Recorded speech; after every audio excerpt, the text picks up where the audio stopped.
किसी गांव में एक बड़ा मांगलिक जगह था जिसे सभी लोग भूतिया और खौफनाक मानते थे। यह गांव बस एक रास्ते से जुड़ा हुआ था जो एक घने जंगल के अंदर जाता था। जंगल में अनगिनत अजीब और डरावनी घटनाएं हुई थीं, जिसकी वजह से लोग वहां से निकलने से डरते थे। गांव के एक युवक का नाम विक्रम था। उसने हमेशा खौफनाक और भूतिया कहानियों में विश्वास नहीं किया था।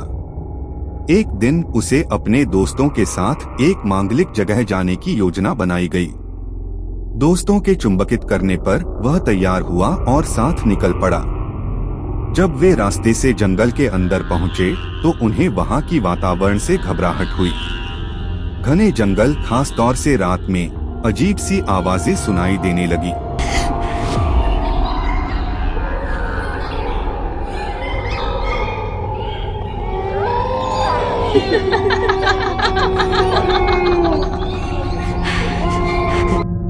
धीरे धीरे उनके साथी एक एक कर गायब हो गए। विक्रम तनावग्रस्त हो गया और अकेले बिना कुछ दिखाई दिए अगर पथ भी चलते रहे तो। वे रास्ते में भटकते हुए विक्रम एक पुराने और भूतिया भवन की ओर ध्यान दिया। भवन वैसे तो बहुत पुराना और छिपा हुआ था, लेकिन रौनक जाली हुई खिड़कियों से वहां से आ रही आत्मा के जैसी लग रही थी। विक्रम का दिल धड़कने लगा, लेकिन वह भीतर जाने का सोच रहा था। उसने अपनी हिम्मत जुटाई और भवन के अंदर प्रवेश किया। अंदर जाते ही विक्रम को एक विचित्र अनुभव हुआ। भवन के भीतर वातावरण अचानक बदल गया था। वे भूतिया संसार में आ गए थे। वे वहां के भूतों से घिरे हुए थे और अपने साथियों को ढूंढने लगे।